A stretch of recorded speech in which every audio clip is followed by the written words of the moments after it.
MA. Marathi M54 Marathi 423 semester 4 पुस्तक 4 लोकप्रिय साहित्य आणि ह्या पुस्तकातील घटक 5 आपण बघूया की लोकप्रिय साहित्याचे मूल्यमापन व वाङ्मयीन अभिरुचीवरील होणारे परिणाम।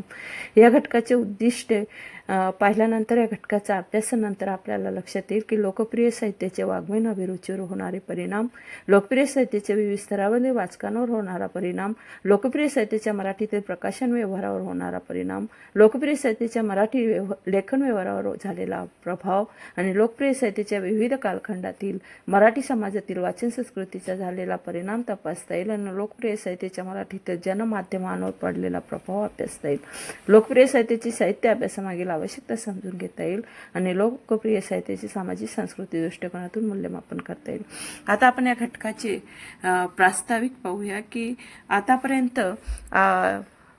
आतापर्यंतच्या प्रकरणामधून आपण लोकप्रिय साहित्याचे स्वरूप, वैशिष्ट्ये, विविध घटक, रचनातंत्रे, भाषाशैली इत्यादी घटक अभ्यासले आहेत। लोकप्रिय साहित्याचे प्रयोजन गंभीर व कलात्मक साहित्याच्या निर्मितीमागील योजनेपेक्षा भिन्न असते। आता हे आपण पाहिले। मात्र लोकप्रिय प्रकारातील साहित्य सर्वकालीन व सर्वस्तरीय वाचकांची मानसिक गरज असते, त्यामुळे जगभराच्या विविध भाषांमधील साहित्याच्या आजवरच्या इतिहासात लोकप्रिय साहित्य कृतीची निर्मिती मोठ्या प्रमाणावर सातत्याने होत राहिली। साहजिकच या साहित्याचा समाजाच्या मानसिकतेवर, अभिरुचीवर बरा वाईट प्रभाव नेहमीच पडत आला आहे। प्रस्तुत प्रकरणामध्ये आपल्याला लोकप्रिय साहित्याच्या समाज संस्कृतीवर वाचकाच्या अभिरुचीवर पडलेला प्रभाव अभ्यासायचा आहे। वाङ्मयीन व्यवहारामध्ये लेखक, प्रकाशक आणि वाचक हे 3 घटक लोकप्रिय साहित्याच्या उलाढालीमध्ये गुंतलेले असतात। वाचक हा घटक वाङ्मय व्यवहारामध्ये शेवटी असल्याचे दिसले तरी वास्तविक पाहता तो लोकप्रिय साहित्याच्या निर्मितीवरील व्यवहारातील केंद्रस्थानी असलेला घटक आहे। वाचकाला जे हवे ते देण्याचा, वाचकाचा अनुनय करण्याचा प्रयत्न नेहमीच रंजनवादी लोकप्रिय लेखकांकडून होत असतो। प्रकाशकही वाचकांना काय आवडते आहे तेच छापण्यासाठी आग्रही असतात आणि वाचकांची मागणी ज्या प्रकारच्या साहित्याला आहे त्यात आर्थिक गुंतवणूक करायला प्रकाशकांची तयारी असते। लोकप्रिय साहित्याचा प्रचंड खप पाहता यात होणारी आर्थिक उलाढाल गंभीर अभिरुचीच्या साहित्यापेक्षा निश्चितच कितीतरी पट अधिक असते आणि साहजिकच वाङ्मयीन व्यवहारावर गंभीर अभिरुचीच्या साहित्यापेक्षाही लोकप्रिय साहित्याचा प्रभाव अधिक असल्याचे दिसून येते। या संदर्भातील विविध घटकांचा विचार या प्रकरणात करता येईल। आधुनिक काळाच्या संदर्भात लोकप्रिय साहित्याचा विचार करताना असे लक्षात येते की लोकप्रिय साहित्य लोकप्रिय संस्कृतीचे पॉप्युलर कल्चर म्हणजे अपत्य आहे आणि लोकप्रिय संस्कृतीचा फार मोठा प्रभाव माणसावर पडलेला असतो। ही संस्कृती अभिजनांच्या सौंदर्यविषयक संकल्पनांना शह देते, मात्र ही बहुजनांच्या अभिरुचीला गोंजारत असल्याचे या साहित्यामध्ये कलात्मक व गुणवत्तेचा अभाव असला तरी या साहित्याचा खप अन्य साहित्याच्या तुलनेत कितीही तरी पटीने अधिक असतो। साहजिकच बाजाराच्या आर्थिक दृष्टिकोनातून पाहिल्यास या साहित्याचा समाजमनावरील प्रभाव कलात्मक साहित्याच्या प्रभावापेक्षा अधिक असतो। सर्वस्तरीय वाचक व ग्रंथालयाच्या मागणीमुळे या पुस्तकाच्या विक्रीमधून लेखक व प्रकाशकाला आर्थिक लाभही अधिक होत असतो। त्यामुळे लेखक व प्रकाशकही या साहित्याच्या बाबतीत अनेकदा तडजोडीचे धोरण स्वीकारायला दिसतात। हे जे वाचकांना आवडते ते देण्याचा लेखकांचा प्रयत्न राहतो, त्यातूनच स्वतःच्या अनुभवाची प्रतारणा करणे, वास्तवाची फारकत घेणे, अतिरेकी भावनात्मक, नाट्यात्मकता, योगायोग व धक्कातंत्रांचा वापर करणे अशा अकलात्मक गोष्टींना लेखक शरण जातो आणि समाजाला प्रिय असलेली परंपरा न नाकारणं, कालबाह्य रूढींना विरोध न करणे, सनातनी मूल्यांचा आग्रह धरणे अशा गोष्टी अनेकदा वाचकांशी केलेली तडजोड म्हणून लेखकाला करणे भाग पडते आणि यासारख्या काही गोष्टींचा समाज संस्कृतीवर होणारा परिणाम इथे पाहता येईल। 90 नंतरच्या दशकात जागतिकीकरणाच्या स्वीकारानंतर माध्यमांमध्येही क्रांती झालेली दिसून येते। टेलिव्हिजन सारखे लोकप्रिय माध्यम घरोघर पोहोचले आणि करमणूक करणाऱ्या अनेक वाहिन्यांचा प्रसार झाला। परिणामतः काल परवापर्यंतचं मनोरंजन व वेळ घालवण्याचे साधन म्हणून लोकप्रिय साहित्याला जवळ करणारा मध्यमवर्गीय वाचक मोठ्या प्रमाणात टेलिव्हिजनकडे वळलेला दिसतो। तरी टेलिव्हिजनच्या अनेक लोकप्रिय मालिकांसाठी लोकप्रिय कथा, कादंबऱ्यांची कथानके वापरलेली दिसून येतील। एकूणच या अंगाने लोकप्रिय साहित्याच्या माध्यमावरील प्रभाव अभ्यासता येऊ शकतो।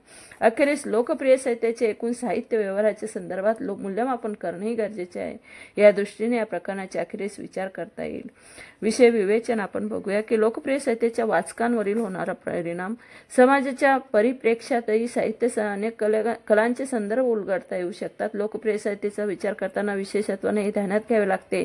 याचे कारण लोकप्रिय साहित्याची लोकप्रियता समाजातील सर्व स्तरीय वाचकांमुळे लाभलेली असते। हा वाचक ज्या भाषेतील ती साहित्य कृती आहे ती भाषा वाचून व समजू शकणाऱ्या व सर्व जाती धर्माच्या वयोगटाच्या आर्थिक स्तराला असू शकतो. मुख्यतः मनोरंजन व वेळ घालवण्याचे साधन म्हणून या प्रकारच्या पुस्तकांचे वाचन केले जात असले तरी त्या साहित्याच्या वाचकांवर होणारा परिणाम दीर्घकालीन व सखोल स्वरूपाचा असू शकतो. लोकप्रिय साहित्याच्या वाचकांवर होणारा परिणाम कलात्मक साहित्याच्या परिणामापेक्षा अधिक खोलवरचा असू शकतो. याचे मुख्य कारण लोकप्रिय साहित्याचा बहुसंख्य वाचक हा बौद्धिक मानसिकदृष्ट्या फारसा परिपक्व नसलेला अनुकरणशील वृत्तीचा भाबडा व रूढीप्रिय असतो. या साहित्यामुळे या वाचकांवर भावनिक मानसिक नैतिकदृष्ट्या गंभीर स्वरूपाचे प्रभाव परिणामी होत असतात. या साहित्याच्या संस्कार क्षमतेमुळे अनेक वाचकांच्या जीवनामध्ये सकारात्मक बदल घडून आलेले दिसतात.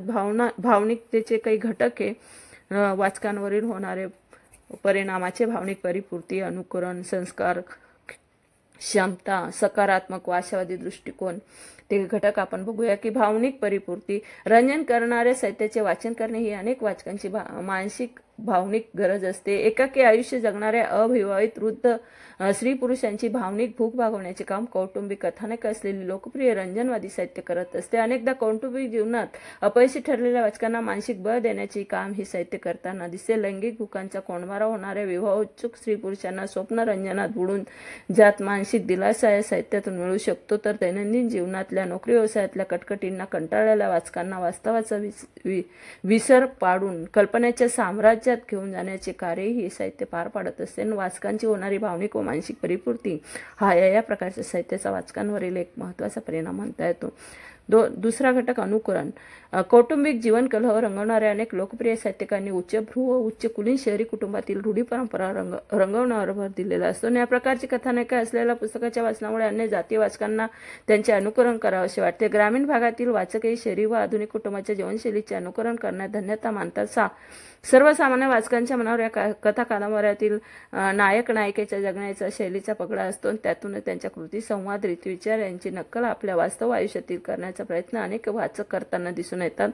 गुप्तहेराच्या चातुर्य कथांमधील गुन्ह्याचा शोध लावणाऱ्या पोलीस व गुप्तहेरांचे बौद्धिक चातुर्य, तर्कशक्ती, निरीक्षण क्षमता अशा गोष्टींचे युगावर्गाला आकर्षण वाटत असते आणि त्यामुळे आपल्या रोजच्या जीवनातील एखाद्या छोट्याशा वर्षाचा गुन्ह्याचा छडा लावताना नकळतपणे या प्रकारच्या साहित्यामधील गुप्तहेरांच्या गुणवैशिष्ट्यांचे अनुकरण ही मंडळी करताना दिसतात. नायकांमधील विविध सद्गुण, सोशिकता, नम्रपणा, सेवापरायण वृत्ती, धाडसीपणा, आत्मविश्वास, नात्यातील सर्वांना समजून घेण्याचा स्वभाव, वाक्चातुर्य, विनोदबुद्धी अशा गुणांचे अनुकरण करण्यात मध्यमवर्गीय मानसिकतेच्या तरुणांना भूषण वाटते आणि त्या घरच्या स्त्रियांकडून अशा गुणवैशिष्ट्यांची अपेक्षा पुरुष मंडळी करताना दिसतात. तिसरा घटक संस्कार क्षमता. वाचकांवर होणारा लोकप्रिय साहित्याच्या परिणामातील तिसरा घटक संस्कार क्षमता. लोकप्रिय साहित्याचे वाचन करण्यामागे मनोरंजन हा मुख्य हेतू असतो, तर त्यातून कळत नकळतपणे काही विशिष्ट सामाजिक, नैतिक, कौटुंबिक मूल्यांचा संस्कारही वाचकांच्या मनावर होत असतो. ही मूल्ये बहुतांशी पारंपरिक स्वरूपाची असतात. कोणत्याही प्रकारे समाजाच्या विरोधात जाणे, बंडखोरी करणे सहसा या साहित्यकृतीमधील आशयाला मानवणारे नसते. सर्वसामान्य वाचकही प्रवाहाविरोधाचे जीवन जगण्याऐवजी चाकोरीबद्ध पद्धतीने जगणे स्वीकारत असतो आणि आपल्या आयुष्यात त्यांनी कोणत्याही प्रकारचा संघर्ष नसतो आणि अशा सामाजिक नीती नियमांच्या चाकोरीतून राहूनही आनंदी व सुखी जीवन जगण्याची स्वप्ने पाहण्याचे बळ या साहित्यातून अशा वाचकांना लाभत असते. कौटुंबिक वातावरणात नात्यांमधील दुरावा, संघर्ष टाळून समोपचाराने जगण्याची सूत्रेही काही वाचकांना या प्रकारच्या साहित्यामधून सापडत असतात. चौथा घटक सकारात्मक व आशावादी दृष्टिकोन. सर्वसामान्य वाचकांचे दैनंदिन आयुष्य निराशा, अपमान, संघर्ष, दुःखे, मानसिक शारीरिक कटकटी यांनी भरलेले असते. विवाहपूर्व प्रेम करण्याची संधी, नेतृत्व करण्याची संधी, शौर्य गाजवण्याची संधी, चातुर्य दाखवून समाजाकडून शाबासकी मिळवण्याची संधी त्यांना क्वचितच लाभत असते. बहुसंख्यांना तर अशी कोणतीही संधी कधीच लाभत नाही. त्यामुळे जीवनाकडे पाहण्याचा एक प्रकारचा नकारात्मक दृष्टिकोन तयार होण्याची शक्यता असते. त्यातूनच वैफल्याने, टोकाचे नैराश्याने, आत्महत्या करावीशी वाटणे, गुन्हेगारीकडे वळणे अशा गोष्टी संभवतात. मात्र मूलतः पापभीरू वृत्तीच्या असलेल्या भारतीय परिप्रेक्ष्यातील मध्यमवर्गीय मानसिकतेच्या माणसांना वास्तवातील या नकारात्मक गोष्टींपासून दूर नेण्याचे कामही प्रमाणात का होईना पण लोकप्रिय साहित्य करत असते. आणि हे साहित्य अंतिमतः सगळं चांगलंच घडणार आहे, किती क्लेश, दुःखे वाट्याला आली असली तरी अखेरीस सत्याचाच विजय होणार आहे असा आशावादी दृष्टिकोन वाचकांच्या मनामध्ये रुजवते. आणि लोकप्रिय साहित्याचा शेवट सहसा करून शोकात्मक असत नाही, जीवनाकडे सकारात्मकतेने पाहायला शिकवण्याच्या दृष्टीने ही गोष्ट आवश्यक ठरत असावी. तर लोकप्रिय साहित्याचा प्रकाशन व्यवहारावरील होणारा परिणाम आपण पाहूया की लोकप्रिय साहित्याचे खूप तुलनात्मक अधिक असल्याने प्रकाश व्यवहारावर साहजिकच या प्रकारच्या साहित्याचे आर्थिक अंगाने वर्चस्व राहते आणि बाजारकेंद्री समाज व्यवस्थेत नफेखोरपणाला महत्त्व असते। त्यामुळे कोणत्याही मार्गाने व वाटेल त्या तडजोडी करून नफा कमवणे हेच या व्यवस्थेचे एकमेव उद्दिष्ट असते। साहजिकच प्रत्यक्ष निर्मिती करणाऱ्या लेखकापेक्षाही ते साहित्य प्रकाशित करणाऱ्या वितरित करणाऱ्या वाचकांच्या मागणीप्रमाणे त्यांच्यापर्यंत पोहोचून नफ्याची गणिते करणाऱ्या घटकांना व्यवहारात अधिक महत्त्व येते। त्यामुळे साहित्य व संस्कृतीची बांधिलकी नसलेले मध्यस्थ या साहित्य व्यवहारात केंद्रस्थानी आलेले दिसतात। लोकप्रिय साहित्याच्या प्रकाशन व्यवहारात असाहित्यिक बाजूरू घटकांना आलेले अवास्तव महत्त्व हा परिणाम दुर्लक्षित करता येण्यासारखा नाही। एखाद्या कालखंडात विशिष्ट प्रकारचे लेखन लोकप्रिय ठरते त्यामागे त्या त्या काळातील तात्कालिक कारणे असू शकतात, पण तशा प्रकारातील एखादी विशिष्ट कलाकृती लोकप्रिय झाली की वाचकांकडून तशा प्रकारच्या साहित्यकृतींना मागणी वाढते।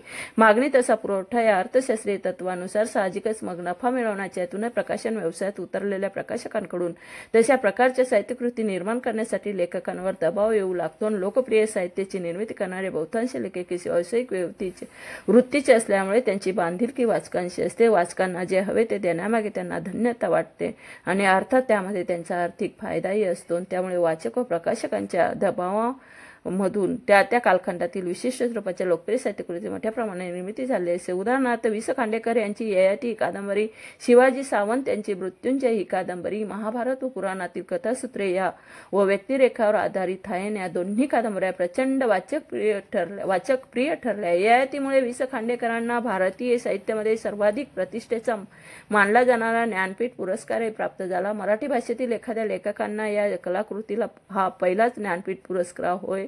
महाभारतातील उपेक्षित व्यक्तिरेखा असलेल्या कर्णाच्या जीवनचरित्रावर आधारित शिवाजी सावंतांची मृत्युंजय ही अनेक कारणामुळे लोकप्रिय ठरली। या दोन कादंबऱ्यांच्या लोकप्रियतेमुळे लोकप्रिय साहित्यामध्ये रामायण, महाभारत, पुराणे यावर आधारलेल्या कादंबऱ्यांची लाटच आलेली दिसून येते।